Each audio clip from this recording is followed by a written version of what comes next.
Buenas tardes a todos. Qué bueno que nos podamos encontrar nuevamente.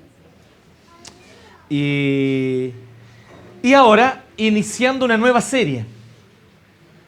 Lo mejor de esta nueva serie es la imagen que tenemos, que está ahí. ¿Sí? Esta es la imagen de la nueva serie, ¿sí? Porque es una serie muy oscura, que habla de cosas muy profundas. Tan profundas que son insondables e inexpresables en imágenes y palabras. Conversábamos ahora en la mañana y la verdad es que no es culpa del equipo audiovisual para nada, sino culpa mía, que no les he pasado el material ni tampoco les he entregado los objetivos principales para que puedan trabajar en eso. Así que conversamos la mañana con Abraham y quedamos de acuerdo en que para la próxima semana hay imagen de esta serie. ¿Les parece? Y esta imagen, o sea, esta serie se llama Redención. Y vamos a estudiar el libro de Éxodo. Así que, ¿cuántos de ustedes conocen el libro de Éxodo? ¿Lo han leído? ¿El Éxodo? ¿Sí? ¿Sí? ¿Quién no lo ha leído? Arrepiéntase. ¿Ya? Entonces, para algunos de ustedes, Éxodo es una canción de Marley. Y nada más. No saben nada más de Éxodo. Hay una película ahí como El Príncipe de Egipto, que vieron en bonitos cuando eran chicos. Pero el Éxodo es un libro de la Biblia. Y es fácil de encontrar, menos mal, porque es el segundo libro de la Biblia. Así que, pero hoy día, para poder entrar al Éxodo como introductorio, nosotros vamos a estar en Génesis. Y en el Génesis, al final del Génesis, Génesis capítulo 50, donde nosotros vamos a entender el contexto por el cual llegamos hasta la historia del Éxodo. ¿Bien? Según ustedes tiene Biblia allí, puede buscar en Génesis 50 del 15 al 21. Es el último capítulo del Génesis, el último capítulo de Génesis. Génesis capítulo 50 y ya casi al final, cuando está casi terminando, están estos versículos del 15 al 21. Y les voy a contar un poquito lo que vamos a hacer, ¿ok?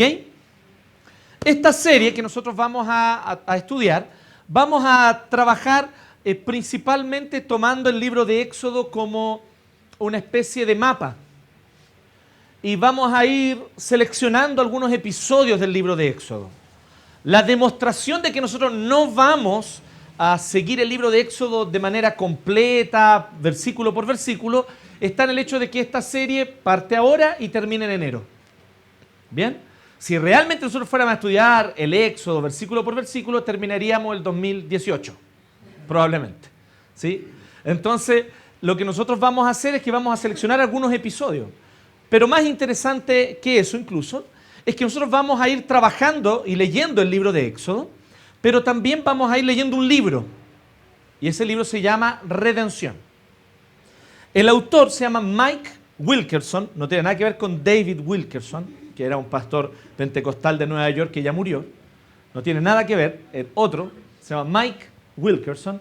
Y Mike Wilkerson publicó este hermoso libro que consiste esencialmente en 8 capítulos, donde al final hay también de cada capítulo un trabajo o una sugerencia de trabajo en grupo, con algunos textos bíblicos para estudiar junto con un grupo, con algunas preguntas para conversarlas en grupo. Y la temática y el objetivo principal, y es el objetivo que nosotros también tenemos con esta serie, es poder mostrar cómo el Señor nos va libertando de las cosas que marcan nuestra vida, de aquellas cosas que nos han traído sufrimiento. Y por causa de ese sufrimiento nuestra vida queda marcada. Nosotros hemos tenido la oportunidad como equipo pastoral de conversar y compartir con muchos de ustedes. No es secreto, esto es algo que toda iglesia tiene. En todos los lugares, y a esta iglesia no es la excepción, hay personas que están sufriendo. Y personas que por causa de ese sufrimiento cargan con pesos. Y esos pesos muchas veces para poder aliviarlos los hacen volverse a ciertas adicciones. Nosotros vamos a conversar sobre todas estas temáticas. Vamos a hablar sobre el sufrimiento y los efectos del sufrimiento en nuestra vida. Vamos a hablar sobre el abuso. Cuando algunos de nosotros hemos sufrido abuso en manos de otros, ¿cuál es la reacción que tenemos con respecto a eso? ¿Cómo nosotros reaccionamos desde la perspectiva de la palabra de Dios? y cómo Dios nos libera de las marcas que puede dejar el abuso en nuestra vida. Vamos a hablar también sobre las adicciones y vamos a entender la lógica de cómo Dios nos libera de las adicciones, cómo Dios va haciendo un trabajo de libertación de nuestra vida.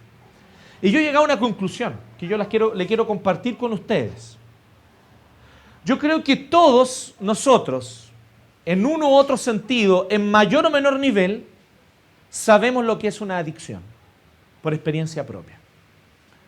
Porque tú no solamente eres adicto a las drogas, tú no solamente eres adicto al alcohol, tú no solamente eres adicto a la pornografía. De partida de que, de hecho, en la clasificación de adicciones, si tú consultas cualquier manual de psicología y psiquiatría, hay adicciones como al azúcar, hay adicciones a la televisión, a los videojuegos, hay un montón de adicciones. En este momento en Inglaterra se está trabajando sobre el tema de la adicción a las redes sociales, ¿sí? Como Facebook y Twitter, ¿cierto? Que no pueden estar sin estar con... Les entra una desesperación y es como... ¿sí? ¿Quién de ustedes no es adicto? ¿Quién de nosotros no es adicto? Pero yo les quiero comentar algo muy interesante sobre esto. Que yo creo que todos nosotros sufrimos en algún nivel algún tipo de adicción. Y eso ha destruido nuestra vida y la vida de quien está a nuestro alrededor.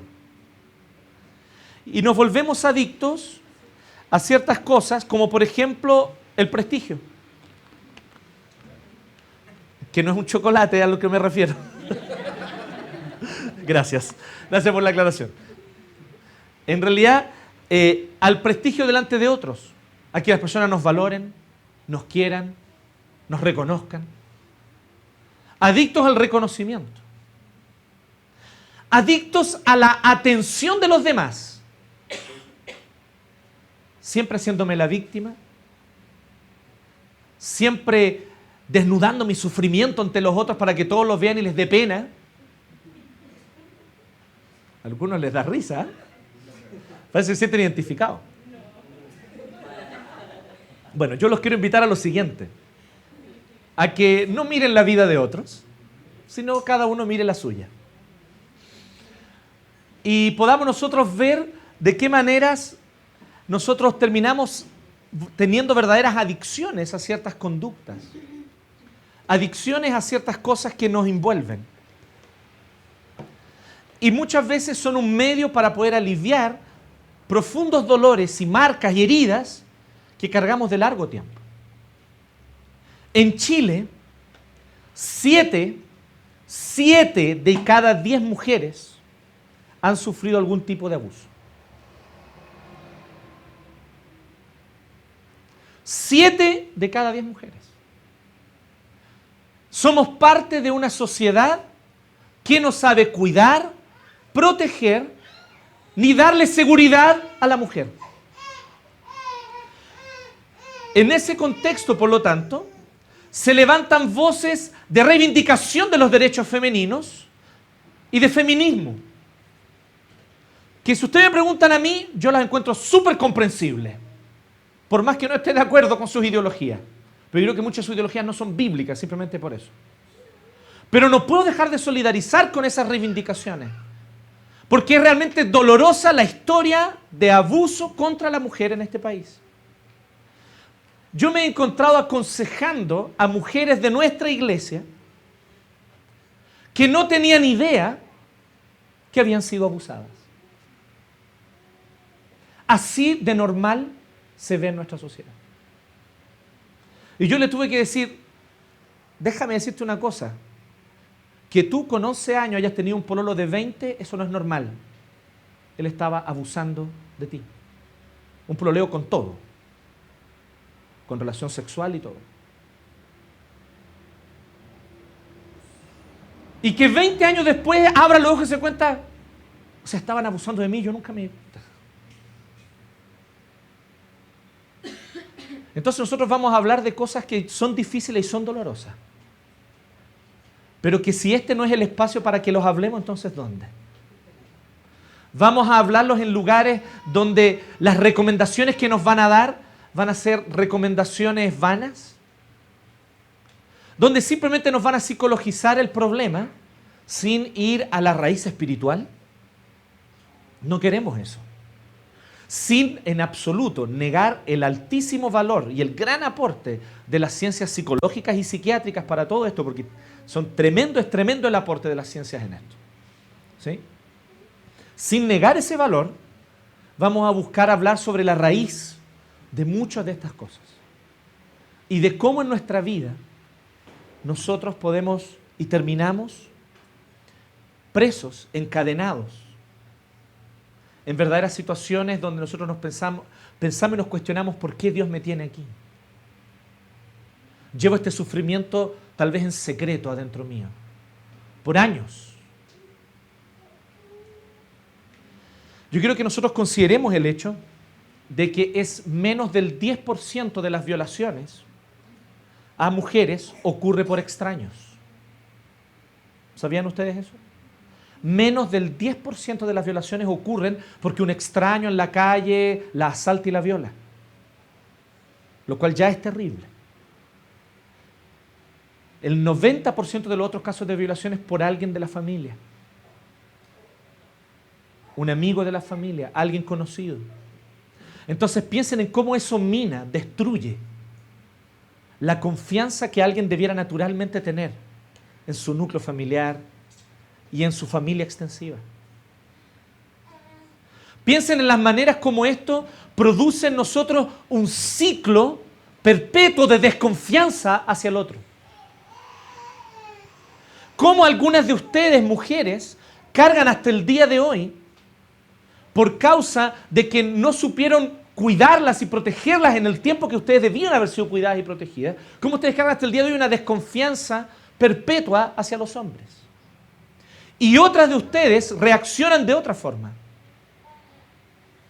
volviendo una verdadera adicción y volviéndose en una verdadera adicción el tema de buscar refugio y protección en los brazos de un hombre tras otro. Hay historias de sufrimiento, de dolor y de abuso muchas veces por detrás de eso.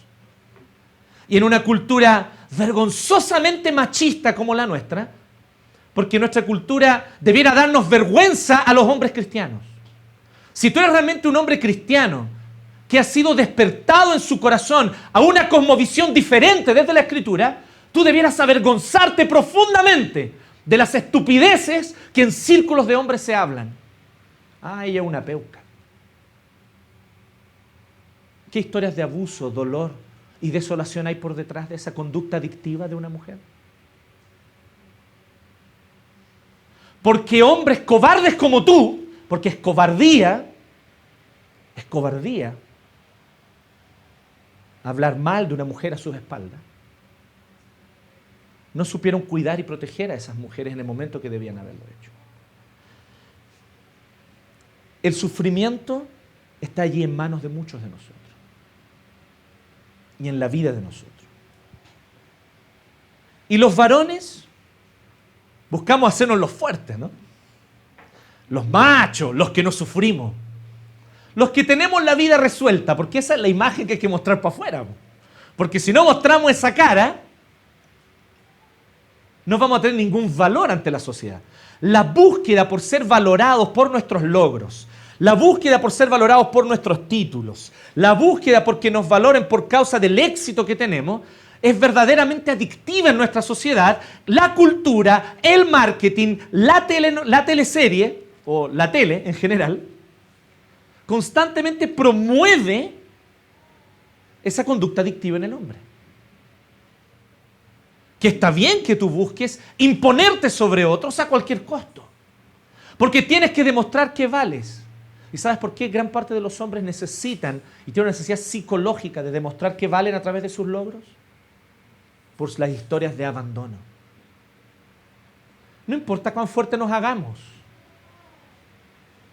que nuestro padre nos haya abandonado cuando aún éramos chicos, o tal vez siquiera, incluso muchos de nosotros antes de nacer, ha marcado nuestra vida. Y no podemos negarlo, no podemos hacernos los tontos al respecto. Hay padres que abandonan literalmente el hogar, marcando la vida de sus hijos varones por siempre. Y haciendo que después esta conducta sea repetitiva en las próximas generaciones. Gabriel Salazar, que es un gran historiador chileno, dice que una de las principales características de Chile es el niño guacho. Y que marcó la cultura de Chile. Y ustedes muy bien saben de lo que yo estoy hablando. Ustedes saben muy bien lo que es o no conocer al papá, o conocer al papá recién a la adolescencia, o saber que él existía pero siempre tuvo otra familia en otro lado. Y aquellos de ustedes que no vivieron eso, uno podrá decir, pucha, qué privilegio, sí, por un lado sí, pero muchas veces vivieron con papás que eran verdaderos zombies dentro de casa. Que no sabían enseñar, cuidar, dar seguridad y fortalecer el corazón de sus hijos varones. Estas historias te marcan y te hacen hoy un hombre muchas veces insensible a la necesidad de otros. Te han marcado de tal manera que te hacen hoy preso a ciertas adicciones que, lo quieras reconocer o no, están allí contigo y las cargas y te traen sufrimiento a ti y a los que están a tu alrededor. Así que yo he llegado a esta conclusión. Sin tener mucho tiempo, es poco el tiempo, poquísimo, de experiencia en el ministerio pastoral, son 8 años, van a ser 9. Pero en la consejería pastoral, uno se tiene que encontrar con los casos de sufrimiento y dolor constantemente. Con muchos de los que están aquí hemos conversado, hemos tenido largas y riquísimas conversaciones. Y yo les he tenido que decir a algunos de ustedes, hace un poco tiempo le decía a alguien que no es de esta iglesia, pero que luchaba con un problema de alcoholismo. Yo le decía, ¿sabes qué? No sabes lo privilegiado que eres de que tu adicción sea socialmente reconocida como tal. Porque muchos hombres vivimos adictos a cosas que socialmente no son reconocidas como adicciones. Y nunca, por lo tanto, se nos ofrece un tratamiento, ni se nos estimula a buscar consejería pastoral, ni se nos incentiva a buscar ayuda espiritual.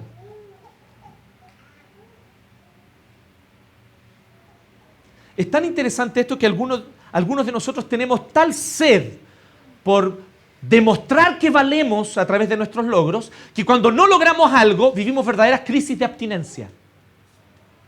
Crisis de abstinencia que hasta llegan a ser físicas. Dolor de cabeza, sin ganas de levantarse. Es heavy, ¿no?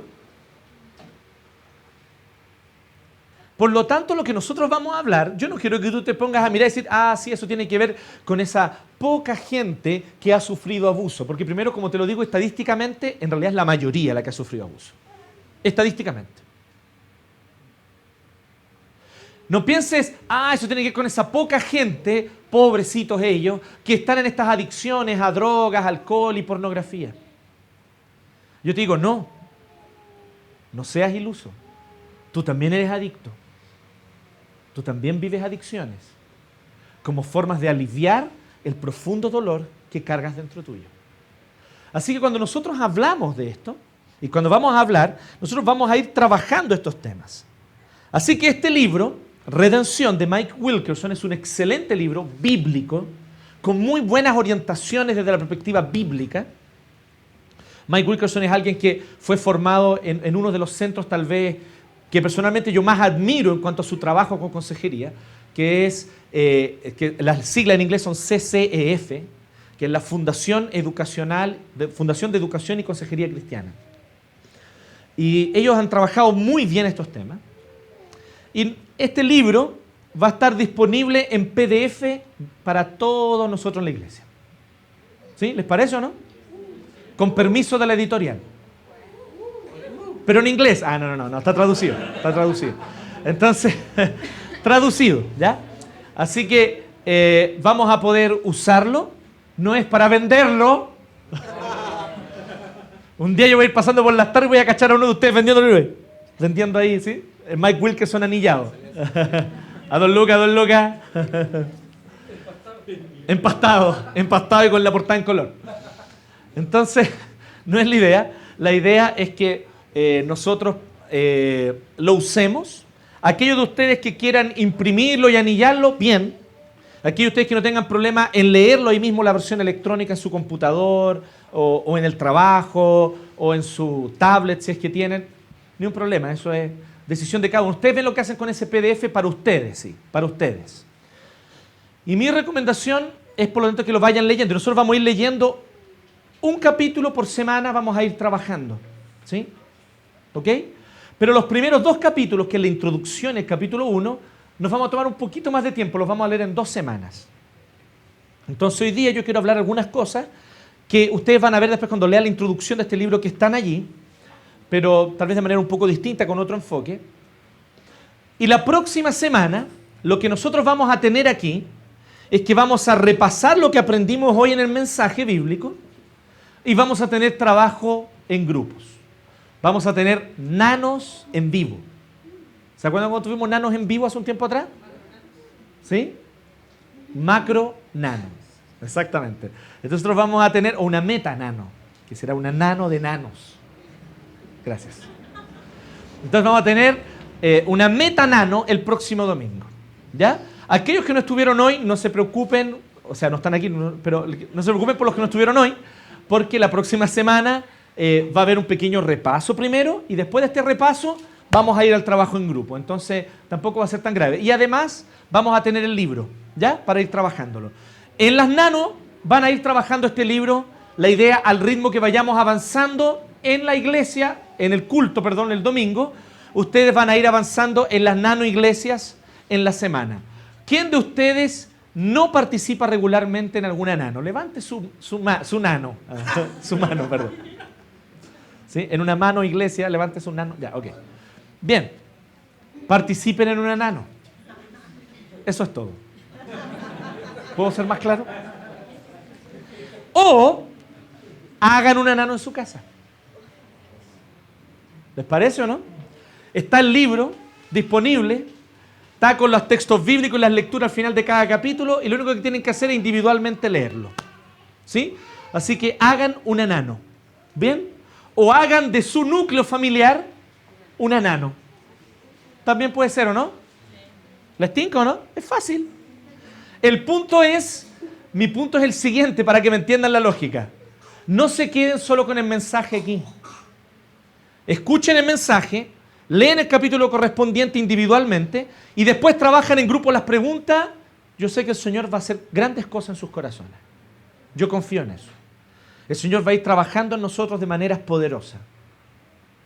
Y nos va a ir libertando de aquellas cosas que nos han esclavizado por tanto tiempo. Porque no hay nada peor que ser esclavo, ¿no? Pero peor que ser esclavo es ser esclavo y no saber que se es esclavo. Entonces partamos por reconocer esta esclavitud. Hoy día vamos a hablar sobre el gran héroe bíblico, José. ¿Sí? O sea, existe gente seca en la Biblia y José. ¿Han cachado eso, no? Yo creo que está así. Hay unos locos que son extraordinarios. Unos locos que luchan contra animales salvajes, que con la quijada de un burro matan a filisteos. Todas esas cosas están en la Biblia. La Biblia es maravillosa, tiene unas historias bizarras. ¿Sí? Hay tipos que llegan ángeles a sacarlos de la casa para destruir la ciudad con fuego. ¿Sí? La historia tiene mucha historia, la Biblia tiene mucha historia y mucha gente muy bacán dando vueltas. Pero en el top best of the best, sin duda alguna estaría of the best people of all the world. Estaría José. José Pento, Portugal. Entonces, si no saben lo que estoy hablando, busquen en YouTube Pento, Portugal y se reirán como nosotros. Entonces, José era un tipo extraordinario. Pasó por situaciones muy difíciles y tendemos incluso a pensar que José era una especie de joven casi perfecto, ¿eh? Y eso es un error, ¿sí? José era un tipo bien arrogante y mimado cuando joven. Pero el Señor moldeó su carácter para que él pudiera llegar a ser el segundo en Egipto. O sea, estaba Faraón y después de Faraón estaba José. José la llevaba en Egipto. ¿Y qué era Egipto? Nosotros estamos hablando de Egipto. En aquel tiempo era la gran potencia mundial. Era el imperio que dominaba gran parte del mundo conocido de aquella época. Así que José llega a estar allí, ¿sí?, como segundo. Después de Faraón venía él. Y dice lo siguiente al final de la historia de José. Muere su padre, muere en Egipto, ¿sí?, lo van a enterrar a Canaán, pero muere en Egipto. Y dice así: al reflexionar sobre la muerte de su padre, los hermanos de José concluyeron, estos eran los hermanos mayores de José, tal vez José nos guarde rencor y ahora quiera vengarse de todo el mal que le hicimos. Por eso le mandaron a decir: antes de morir tu padre, o sea, Jacob, que era el papá de José y de todos los demás, dejó estas instrucciones: díganle a José que perdone, por favor, la terrible maldad que sus hermanos cometieron contra él. Así que, por favor, perdona la maldad de los siervos del Dios de tu padre. Le mandaron a decir a José, que estaba allí trabajando en el palacio de Egipto, en un altísimo cargo en el imperio. Allí le mandan a decir: por favor, recuerda que tu papá dijo, que es nuestro papá también, que por favor nos perdonaras. ¿Sí? ¿Ustedes perciben la manipulación aquí? ¿Ustedes perciben esa adulación medio oriental presente aquí? ¿Sí? Está allí, es parte de la cultura. ¿Sí? Con palabras, con vueltas para llegar al punto. ¿Sí? Se demora, pero llega. ¿Sí? ¿Qué hizo José? Cuando José escuchó estas palabras, ¿qué le pasó? Se echó a llorar. Y nos preguntamos: ¿por qué se echó a llorar? Oh, sí, me acordé de todo el mal que me hicieron y por eso se puso a llorar. Se echó a llorar de que no se dieran cuenta de que él ya los había perdonado. Eso le dolió a José. Le dolió que sus hermanos no se dieran cuenta que él ya los había perdonado. Hacía mucho tiempo. Ellos pensaron: ahora que murió Jacob, que es nuestro padre, ahora sí nos va a mandar a matar a todos. Va a venir y nos va a mandar a cortar la cabeza. Pero no era así. Así que luego sus hermanos se presentaron ante José, se inclinaron delante de él y le dijeron: aquí nos tienes. Somos tus esclavos. No tengan miedo, les contestó José. ¿Puedo acaso yo tomar el lugar de Dios? Es verdad que ustedes pensaron hacerme mal, pero Dios transformó ese mal en bien para lograr lo que hoy estamos viendo: salvar la vida de mucha gente. Así que no tengan miedo. Yo cuidaré de ustedes y de sus hijos. Y así, con el corazón en la mano, José los reconfortó. Con el corazón en la mano. ¿Sí? ¿Quién cantaba con el corazón en la mano? Palmenia Pizarro. Gracias. Entonces, hay una traducción más antigua que dice así: y así José los reconfortó, hablándoles al corazón. ¿Sí? La expresión usada en el hebreo es de difícil traducción, una expresión muy antigua. Entonces realmente es difícil traducirla, pero esas son las dos alternativas. O que él les habló con el corazón en la mano, desde su corazón, o que él les habló al corazón de ellos. Esas son las dos alternativas. Sea cual sea de las dos, es maravillosa la expresión, ¿no es cierto? Dice que lo que está expresando es que hubo reconciliación. Hubo reconciliación allí. Se cerró un ciclo. Ahora, algunos de ustedes, ahí está la imagen de la serie, algunos de ustedes estará pensando y preguntándose, porque obviamente no tienen obligación, todos ustedes que vienen acá, de saber esta historia, se estará preguntando: ¿qué fue lo que los hermanos de José le hicieron?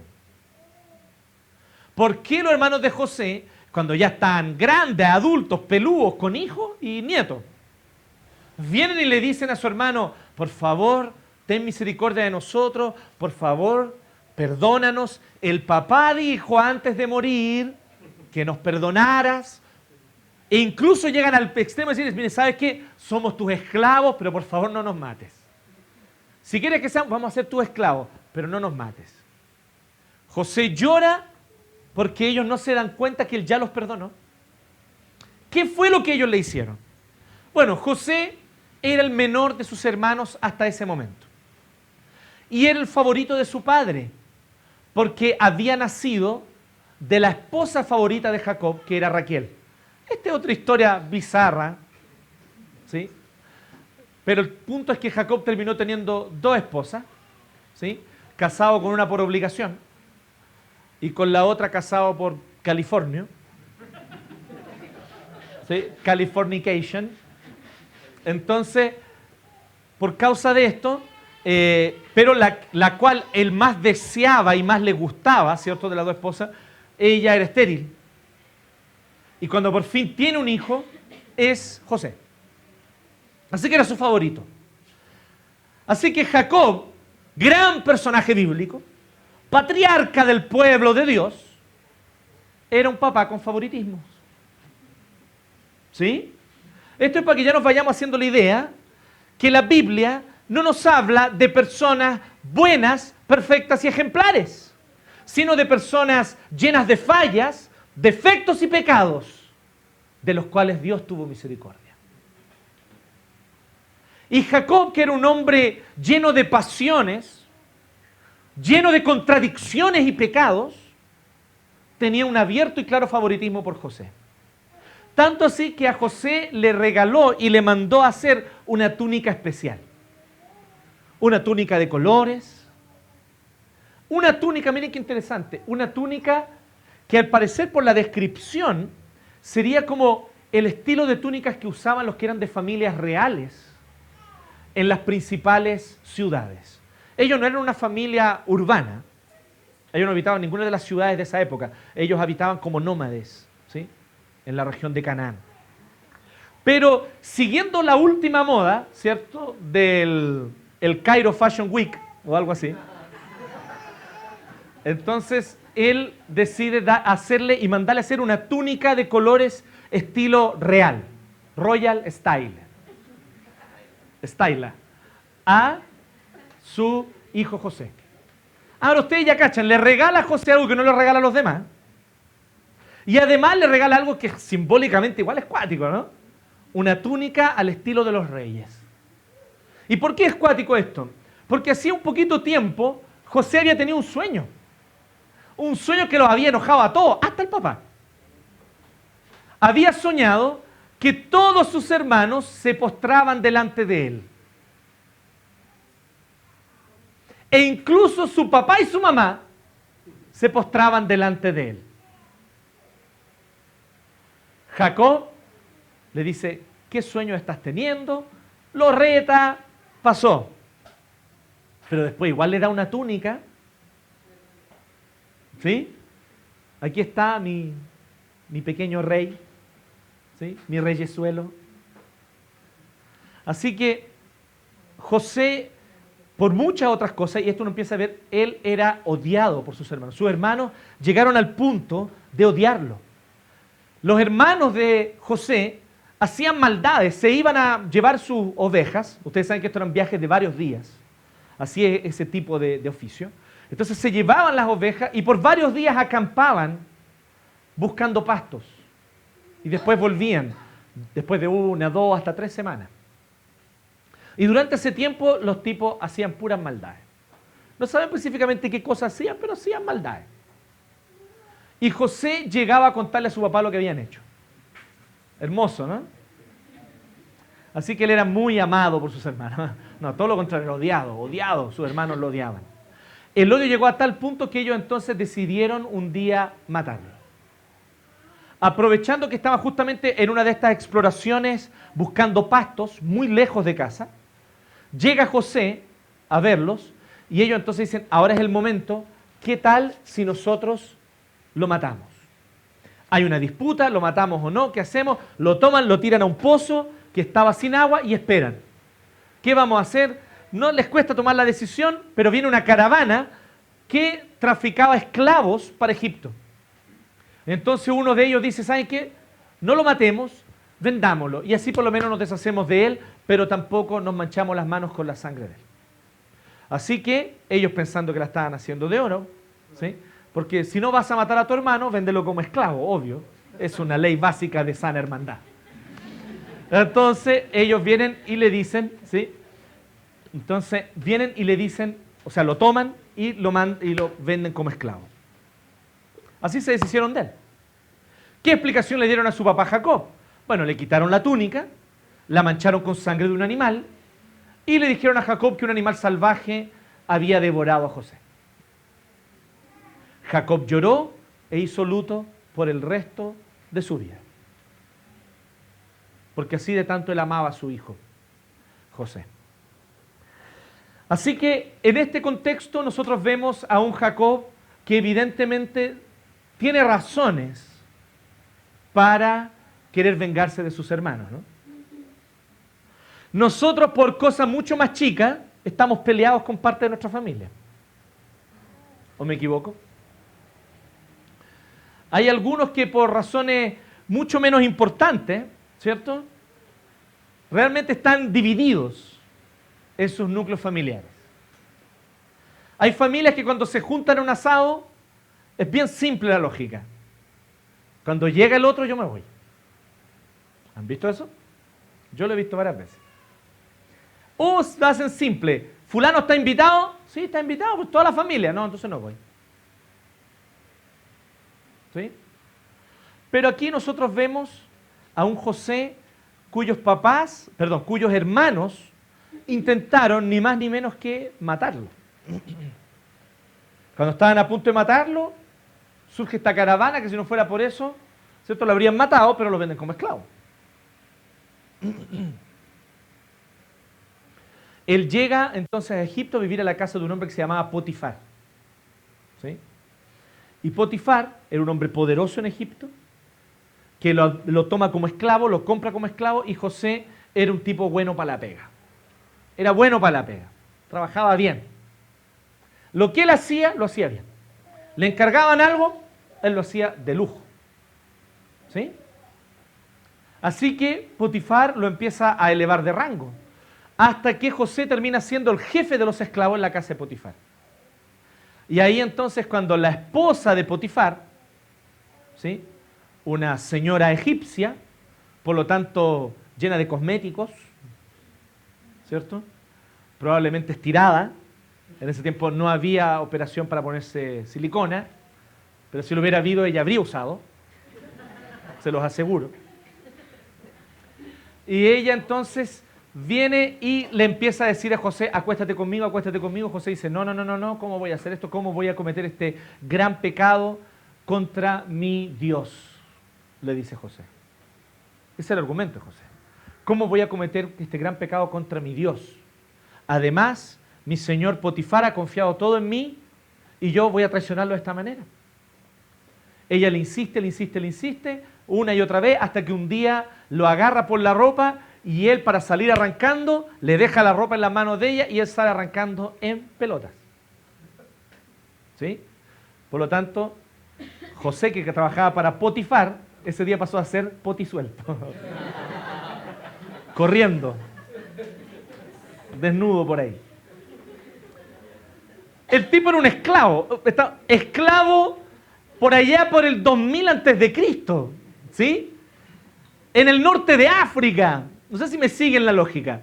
Entonces cuando llega la policía, que no había, pero no importa, a preguntar, ¿qué pasó? ¿Por qué hay un tipo corriendo en pelota por la calle?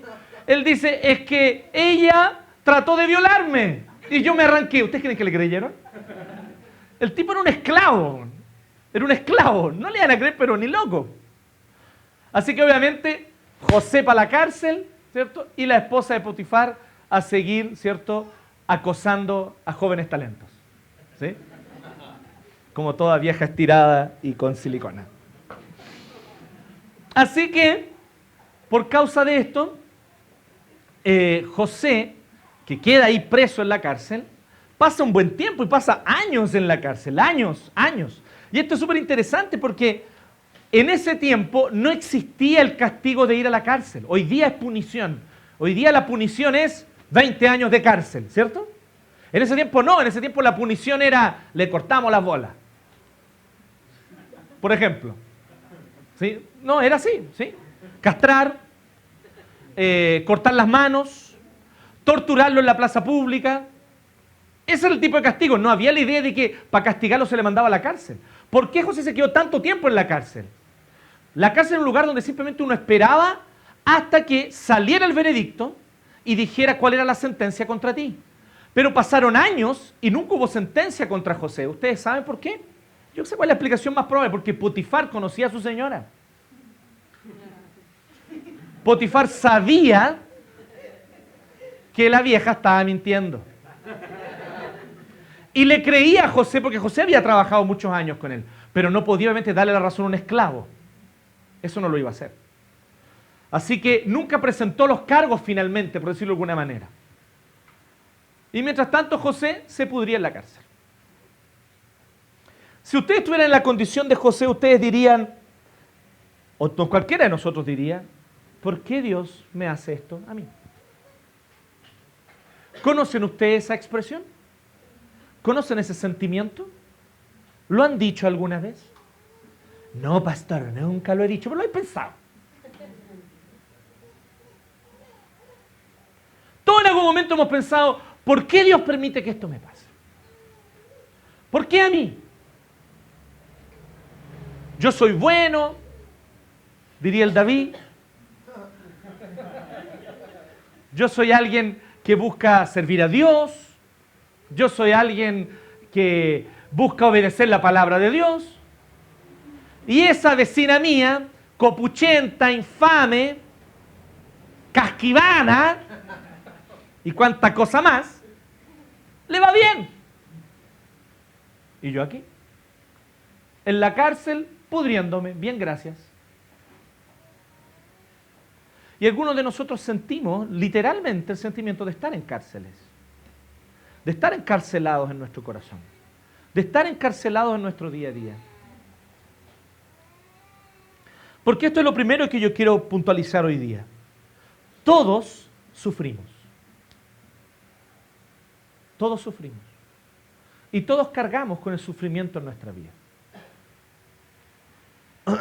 Si Descartes, el gran filósofo, dijo, pienso, luego existo, nosotros tal vez podríamos decir, sufro, luego existo.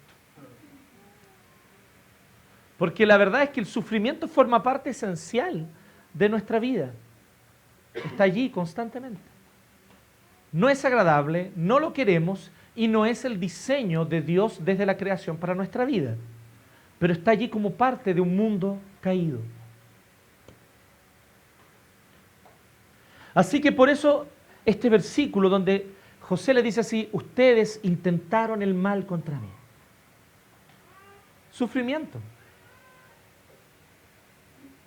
Hay algunas personas que te han causado tal daño que tú por ningún motivo quisieras encontrarte con ellas. ¿Les ha pasado eso? A mí me ha pasado de haber personas que han causado tal daño que si yo me entero que esa persona está en tal lugar, yo no voy. No voy. Y no porque si voy para allá me voy a poner short y no es por eso, es porque de verdad me voy a chupar entero y voy a quedar muerto de miedo y no voy a saber cómo enfrentar a la persona y no voy a saber cómo... No. No hay nada peor que sentir que te han traicionado. Que personas en las cuales tú depositaste la confianza tomaron esa confianza para usarla contra ti. Y entonces se hace difícil encontrarnos, vernos cara a cara, mirarnos a los ojos por ningún motivo. Conocí a una mujer que en su historia personal tuvo una situación de abuso de alguien cercano a la familia. Y esta persona tenía una característica física que muchos la tienen, que no tiene nada que ver. Era una persona que tenía una miopía muy avanzada. Esta persona que abusó de ella cuando niña. Y por esa causa usaba unos verdaderos lentes poto de botella. Esta mujer adulta, con hijos, un nieto en camino en ese tiempo, me confesó que ella no podía acercarse a personas que usaban lentes poto de botella. Así son las marcas que el sufrimiento nos deja. Parece tonto para los insensibles, pero yo te quiero aconsejar que no seas insensible en esta tarde. Y entiendas que hay personas que llevan marcas muy profundas. Y esas marcas han causado profundo dolor por años y son verdaderas cárceles. Y en esas cárceles nos preguntamos, ¿será que Dios realmente está conmigo? ¿Será que a Dios realmente yo le importo? ¿Por qué Dios permite que esto ocurra conmigo? ¿Por qué Dios permite que esto me pase a mí? Nuestras historias personales, en mayor o menor medida, son historias donde hay sufrimiento. Pero aquí yo los quiero desafiar al primer switch, para cambiar el switch. ¿Les parece? Yo se los voy a mostrar. Cada uno de ustedes en su corazón tendrá que apretar el switch o no. Eso no me corresponde a mí. Pero yo les voy a mostrar dónde está el switch.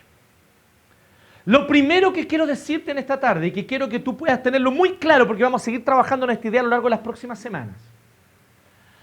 No son los acontecimientos los que marcan tu vida. No son las experiencias las que te definen. No son las malas experiencias ni el sufrimiento lo que te define. Lo que te define es tu interpretación de esos acontecimientos.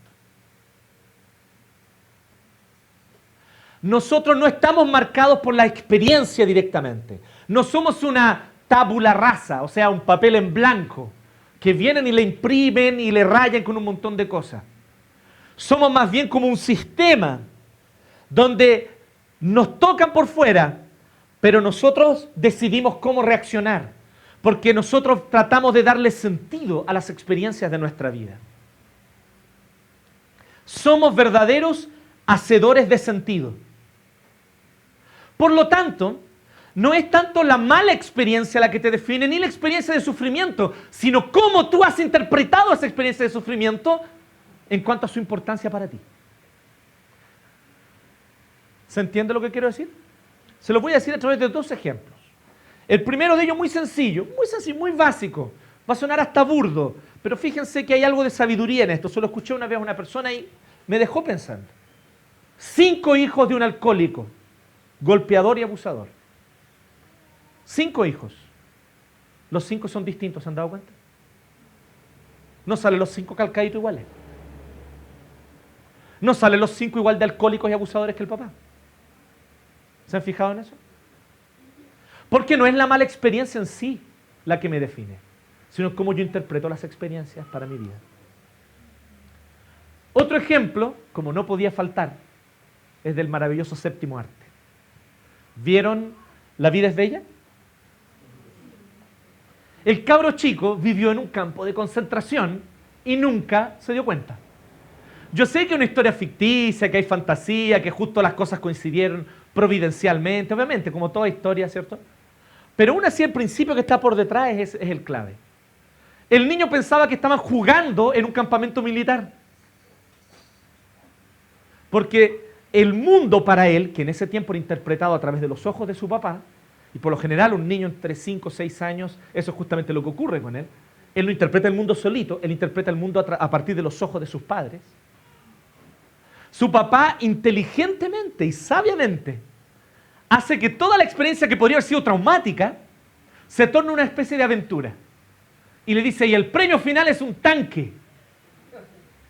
Y cuando termina la película y son liberados del campo de concentración, llega un gringo con un tanque y le ofrece al niño subirse al tanque. ¿Se acuerdan o no? ¿Sí? Entonces, si nosotros vemos esa película, genial por lo demás, genial, nos hace reflexionar sobre esto. ¿Son las malas experiencias en sí las que me definen? ¿O es el cómo yo interpreto esas experiencias dentro de una historia? Y yo les quiero decir algo, todos nosotros somos contadores de historias. Cada uno de nosotros en nuestro corazón nos contamos una historia a nosotros mismos.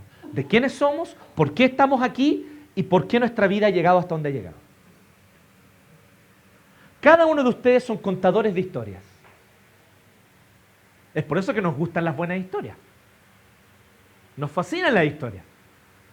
Porque como contadores de historias nos gusta escuchar las historias que otros nos quieren contar también. nos contamos una historia.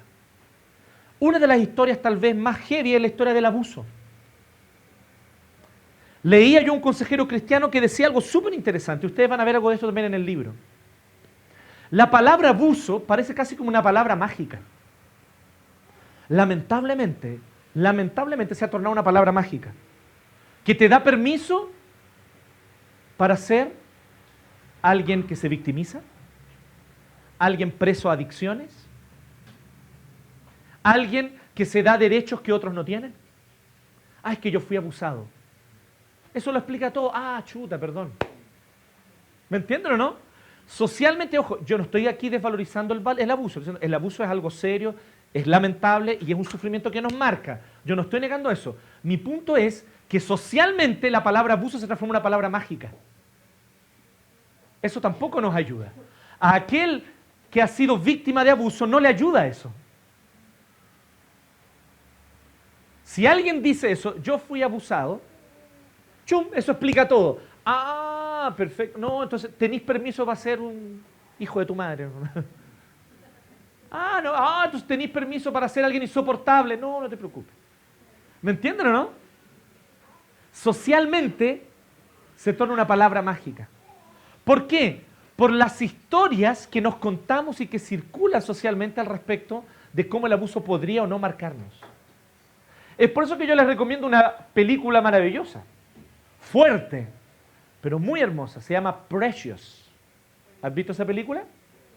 Es una película de una joven negra norteamericana que era abusada por su propio padre y que incluso llegó a tener 2 hijos de su padre. Es una historia real. ¿Sabían eso? Y la que escribe la historia es ella misma. Ella se tornó escritora. Y ocurre algo muy interesante porque hay una escena en la película donde ella, junto con otras chicas que están sufriendo situaciones difíciles, adicción o abuso, y que están en una especie de escuela especial, no sé si se acuerdan los que vieron la película, hay un momento donde juegan incluso con una palabra que es terrible. Porque ella viene y dice así, sí, porque no sé qué, el insecto.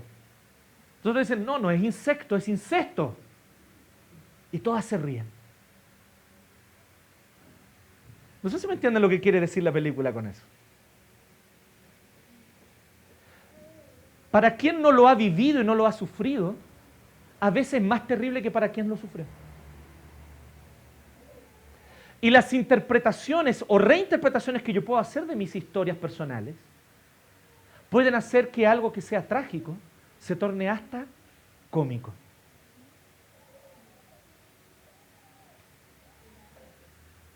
El punto es, nuestras vidas son interpretaciones, son historias que nos contamos a nosotros mismos. Así que todos sufrimos de una u otra manera. Quiero leerles una parte del libro, ustedes después van a leer esto. Pero miren qué interesante. Hay un consejero que se llama Patrick Carnes, que es norteamericano, y él propone lo siguiente. Él trabaja mucho con adictos a la pornografía. Y él dice que todos los adictos al sexo, adictos a la pornografía, ¿sí? El adicto al sexo es aquel que contrata prostitutas, ¿cierto? Y gasta su dinero y ofrece dinero por sexo, etc. Todos ellos mantienen las siguientes creencias básicas, centrales. Son 4 esenciales. Miren qué interesante esto y son una secuencia. La primera, yo soy esencialmente malo, una persona indigna. Eso es lo primero. En segundo lugar, nadie podría amarme como yo soy.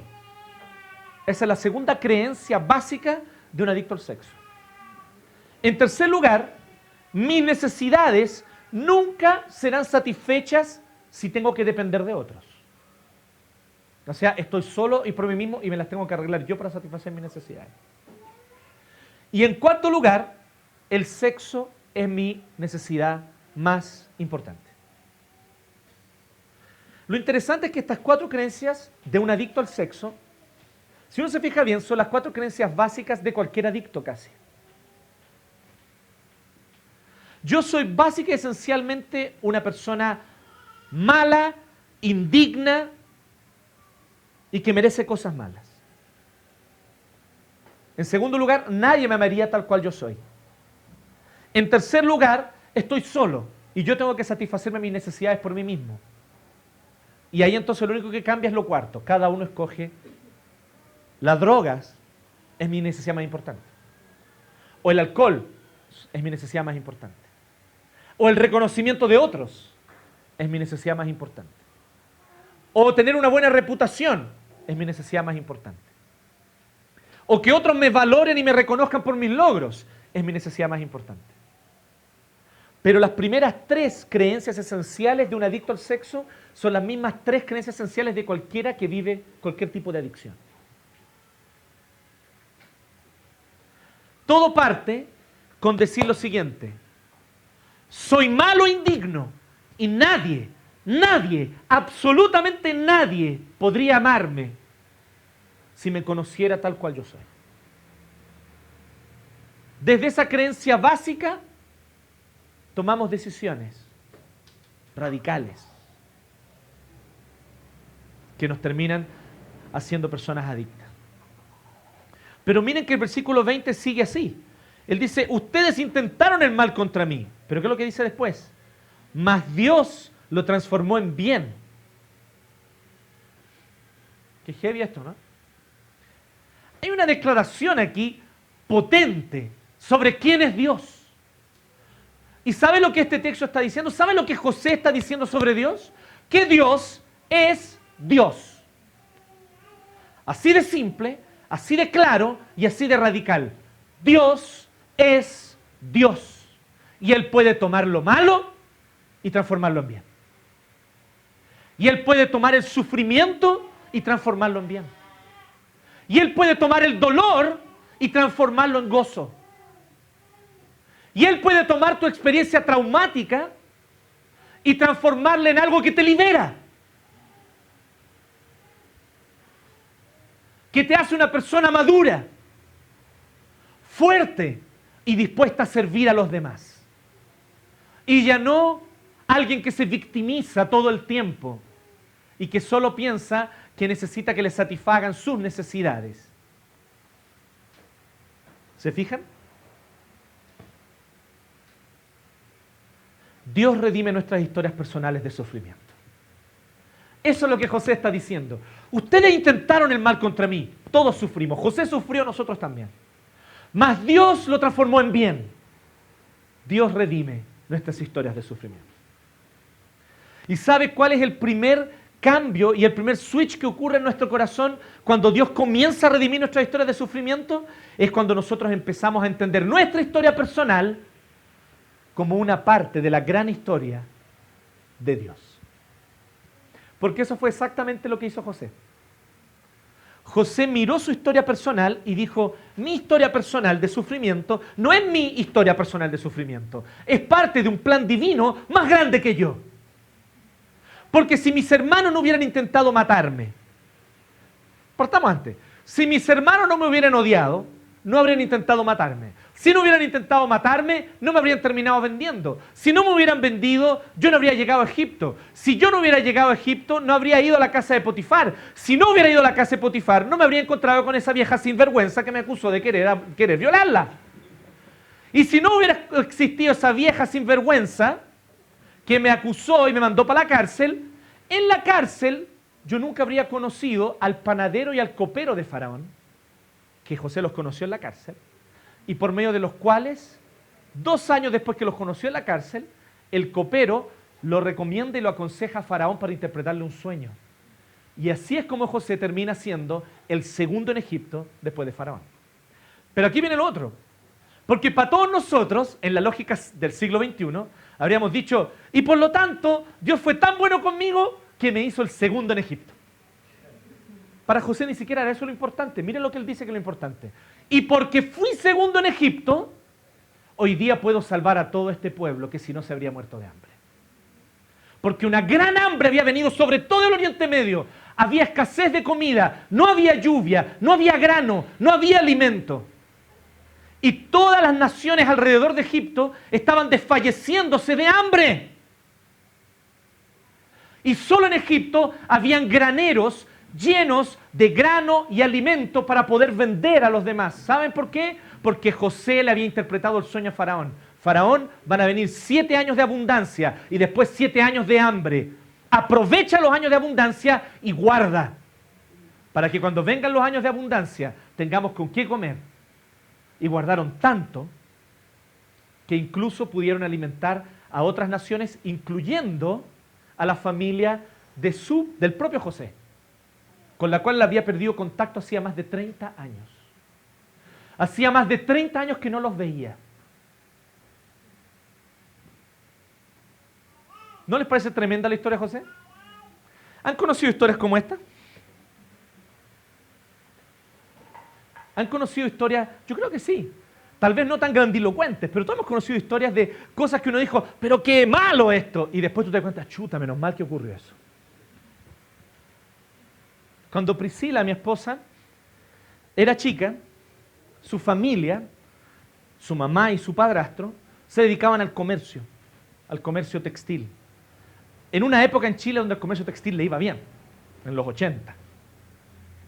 Ganaban plata, ganaban lucas. Así que le ofrecieron a la Priscila, su mamá y su padrastro le ofrecieron lo siguiente: ¿qué te parece si tú haces un viaje y vas a Disney World? Compadre, Disney World, en los años 80, viviendo en San Ramón. Ella iba a ser la heroína de San Ramón. Y tú tenías entre 11 y 12 años, esa era la edad que tenía Priscila en ese tiempo, y ella entonces iba a ser la que la llevaba en el colegio. Como la fecha para el viaje era por ahí por septiembre, octubre, pidieron permiso en el colegio y le avisaron, ¿sabe qué? La niña va a viajar a Disney World. Y para poder viajar a Disney World, se va a ausentar aquí más de 20 días, entonces le pidieron permiso. Y todos en el colegio se enteraron. Y todos querían estar cerca de la Priscila. Porque siempre se arrima a buen árbol uno, ¿no? Todos los compañeros interesados, sí, yo siempre fui amigo de la Priscila. Siempre fuimos amigos, decían las niñas hipócritas. Así que ahí ella se transformó en la heroína del colegio, porque iba a ir a Disney World. Y entonces le dice lo siguiente: para que le den la visa a Estados Unidos, hay una manera de asegurar de que la visa salga. Sería bueno de que la casa, que estaba a nombre del padrastro, pudiera estar a nombre de la mamá biológica, que se iba a quedar aquí porque Priscila iba a viajar con su abuela. Entonces así queda un registro de que la mamá biológica de la niña que va a viajar tiene una propiedad aquí en Chile, y eso sería una especie de garantía de que ella realmente volvería y no iría allá y se quedaría en Estados Unidos y se transformaría en una chicana o espalda mojada o lo que sea. Entonces, así que para asegurarse de esto, ellos vinieron e hicieron el trámite. Ya, pues. Así que la mitad de la casa, que era del padrastro, quedó a nombre de la mamá de Priscila. Van a hacer el trámite, embajada de Estados Unidos, fila. ¿Quién conoce ese trámite? ¿Quién alguna vez hizo el trámite para una visa para Estados Unidos? ¿Qué les parece? Es la ola más humillante del mundo. Malditos norteamericanos. Esos, ¿no? No George. George no es como ellos. Entonces, ni Lía. Perdón, la Lía es chilena. ¿No? La Lía vive aquí desde ¿cuándo? ¿Los 3 años? ¿4 años? ¿5 años? Por ahí. 3 años, no, Lía es chilena. Entonces, así que hicieron el trámite a esperar que saliera, todos felices, maletas hechas, preparando el espacio para traer las poleras con las orejas y todas las bolas, ¿cierto? Así que, y le dicen que no. No hay visa, no puede ir a Estados Unidos porque usted es de San Ramón y no le damos visa a gente de San Ramón. No. Pero básicamente era eso. ¿Sí? No, usted es muy pobre, capaz que se quede allá. Así que, no. La tristeza máxima. Le daba vergüenza ir al colegio. Llegaba al colegio y le preguntaban, ¿va y vos no vais a Disney World? Ahora, piensen eso para una niña de 12 años, ¿no? O sea, nosotros con 30 años lo podemos tomar con humor, pero para una niña de 12 años es el fin del mundo. Pasaron los años y el padrastro de Priscila se hizo adicto a la cocaína. gastó todo su dinero en drogas, en prostitutas y en otro tipo de cosas. Y en una acción radical, este hombre que además había maltratado a la mamá de Priscila, toma la decisión de vender la casa y las iba a dejar en la calle. Y a todos se les había olvidado el episodio de Disney World.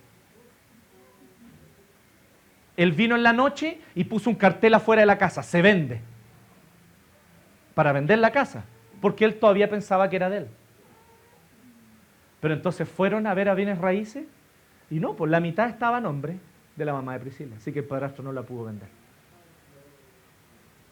Eso ocurrió casi 8 años después, o más, casi 10 años después. Y entonces Priscila siempre cuenta que en ese momento ella se dio cuenta de que aquello que tal vez fue un sufrimiento de niña para ella, pasar vergüenza, decir que iba a ir a un lado y después no ir, y toda la cuestión, y que la agarraran para el chuleteo, ahí va la Disney World, No debe haber sido fácil, ¿no? Ustedes saben cómo son los niños, ¿no? ¿Sí o no? Buena Mickey, ¿qué vas a Minnie? Después de todo esto, ella se da cuenta, esto tenía un propósito, mucho más importante. Dios no permitió que mi mamá y mi familia se quedaran en la calle por causa de eso. Y esto es solo un ejemplo. ¿Qué otras historias tú puedes contar de sufrimientos que tuviste en tu vida, pequeños, grandes, medianos, no importa, pero que después mostraron que había un propósito para ellos? Porque Dios es Dios. Dios redime nuestras historias personales de sufrimiento. Dios las transforma en bien. Y me encanta cómo José lo pone, porque antes de decir esta frase, José le dice lo siguiente a sus hermanos. Sus hermanos le dicen, vamos a ser tus esclavos, por favor, no nos mates. ¿Y qué es lo que le dice José? ¿Soy yo acaso Dios? Qué importante declaración de José. Es la primera declaración que tú y yo tenemos que hacer. ¿Soy yo acaso Dios? Claro que no. Yo no soy Dios, tú no eres Dios, ninguno de ustedes es Dios de su vida. Deja de querer tener el control. Tu vida no te pertenece. Le pertenece a Dios. Y en las manos de Él está mejor que en tus manos y en las mías. No somos dioses de nuestra vida. Partamos por ahí. Por este reconocimiento humilde, sincero y claro. Yo no soy Dios de mi vida. Yo no tengo el control de mi destino. Y por eso puedo confiar en Dios, en el Señor, en el verdadero Dios.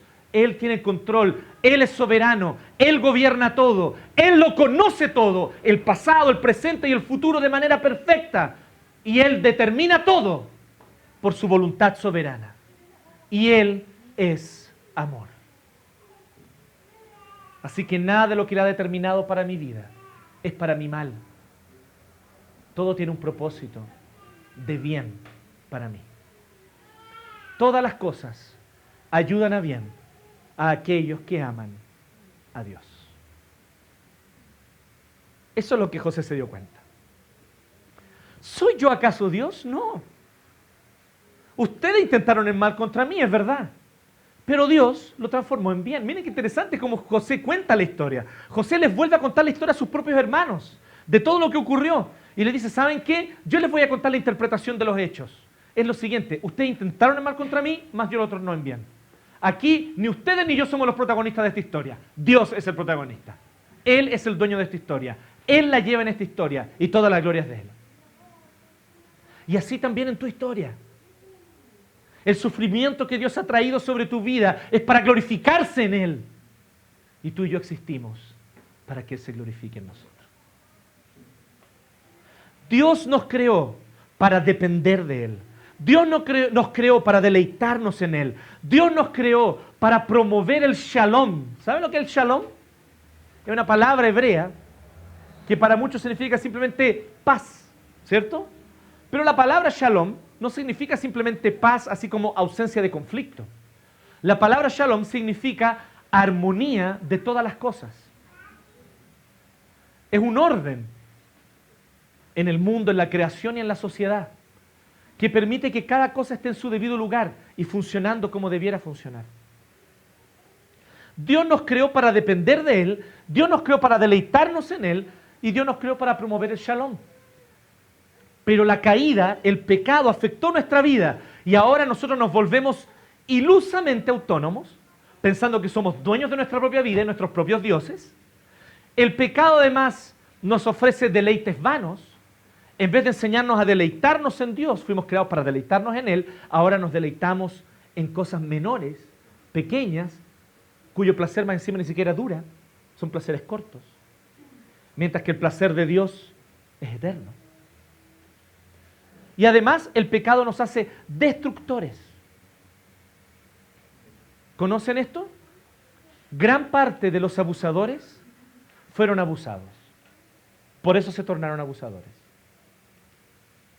Porque ese es el ciclo natural cuando dejamos que nuestra propia vida esté gobernada por nosotros.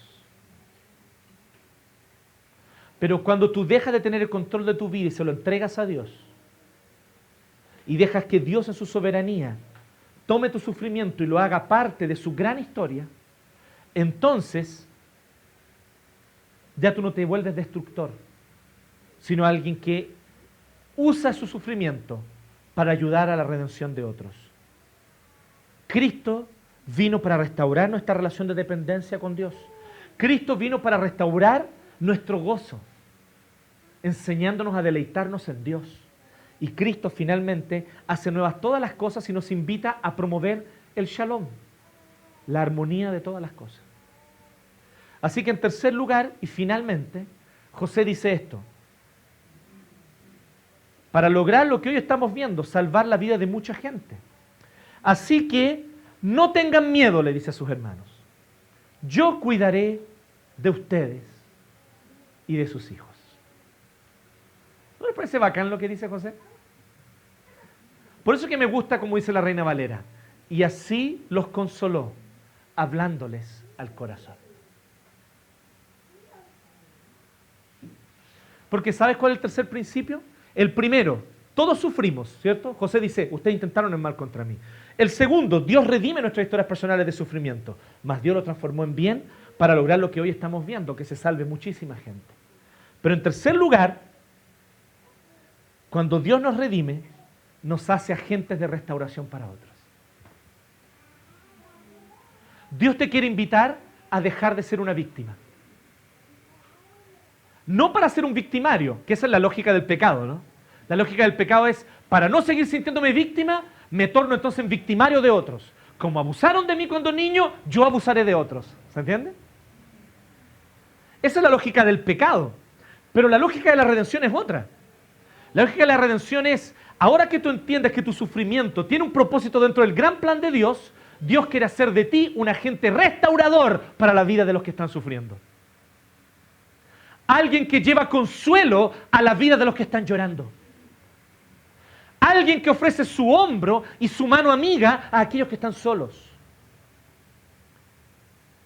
Alguien que recibe con un abrazo a los que vuelven a casa llenos de dolor porque han cometido un montón de estupideces allá afuera.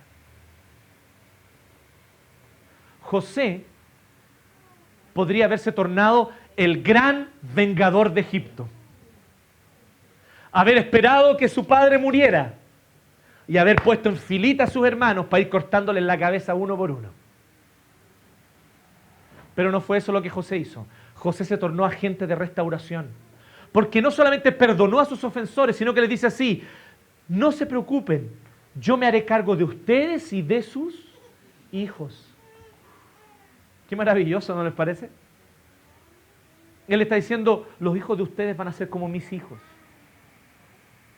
No les va a faltar nada. Yo los voy a cuidar. Yo los voy a proteger. Y así les habló al corazón y los consoló. La obra redentora de Dios en nuestra vida nos hace agentes de restauración para otros. Les vuelvo a decir, pasar de víctima a victimario es el ciclo del pecado. Y parece un ciclo como una cárcel, ¿no? Del cual uno no sale. O eres víctima o eres victimario. ¿Se han fijado? Todos sufrimos.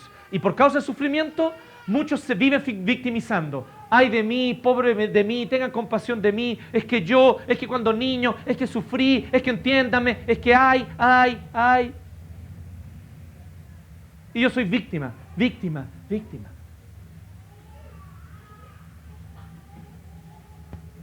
Pero la otra alternativa que el pecado siempre presenta es: no seas más una víctima. Levántate y muestra que tienes poder. Levántate y muestra que puedes hacerte cargo de tu propio destino. Levántate y tórnate tú ahora un victimario. Tórnate tú ahora un abusador. Esas son las dos alternativas que el pecado te presenta, amigo. Y ninguna de las dos te va a redimir. Las dos son solo un ciclo sin fin. Solo un ciclo sin fin. Aprende de José. José permitió que Dios redimiera su historia personal de sufrimiento, y ¿sabes lo que él se tornó? En alguien que consolaba el corazón de otros. Él se transformó en un restaurador que restauraba las relaciones familiares. Él se transformó en un benefactor. En un benefactor. Él se transformó en un agente. En un agente. Miren qué interesante la palabra agente. Agente de restauración. Agente significa alguien que actúa activamente. Alguien que es proactivo en algo. No es alguien que lo mueven, sino que es alguien que se mueve solo y mueve a los demás. Eso es un agente. Dios te invita a dejar de ser un objeto, una cosa, una víctima de abuso o un abusador. Dios te dice: sal de ese ciclo, vuelve a mí, deja que yo restaure tu vida, y entonces tú te vas a transformar en un restaurador de otros, en un sanador de corazones, en un médico para el alma de otros. Me encanta cómo lo pone Henry Nouwen. Henry Nouwen debe ser uno de los tipos, yo nunca creí que iba a decir esto. Yo fui criado en una familia anticlerical, ¿sí? Mi familia somos cuarta generación de presbiterianos, así que tenemos una cosa intrínseca: odiamos a los curas. Pero Henry Nouwen es un sacerdote católico romano sequísimo, nada que decir. Un luchador, un hombre de fe en Dios.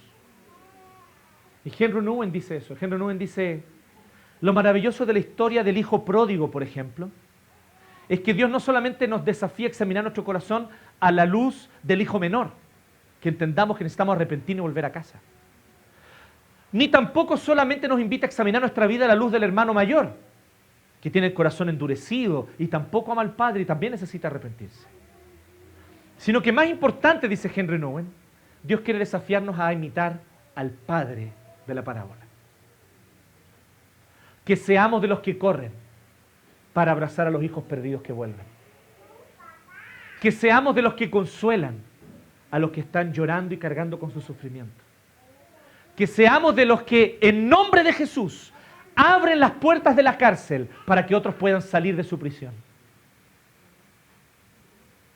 Que no simplemente nos veamos como objeto de la gracia, sino también sujetos que ofrecen gracia, que dan misericordia, que perdonan, que aman y que restauran el corazón de los demás.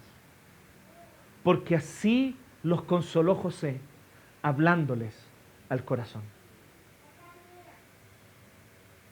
¿A cuántos corazones tú le vas a hablar?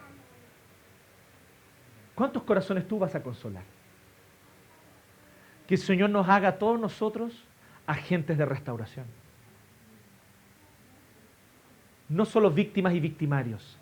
Ese ciclo que parece irrompible, Jesús lo puede romper y Jesús lo rompe. Yo te doy plena y absoluta garantía. Si aquí en este lugar se pusieran de pie cada uno de los que ha salido de una adicción, cada uno de los cuales Dios los levantó y los restauró del dolor y del sufrimiento, cada uno de los cuales aprendió a perdonar al ofensor y se transformó por lo tanto en un agente de restauración, veríamos que más de la mitad de los que están aquí se pondrían de pie. Eso es lo que Dios hace. Lo ha hecho en la vida de otros, lo ha hecho a lo largo de toda la historia y seguirá haciéndolo para su gloria. Sé tú también parte de esta historia. Deja de ser víctima. No para ser un victimario, sino para ser un restaurador. Oremos.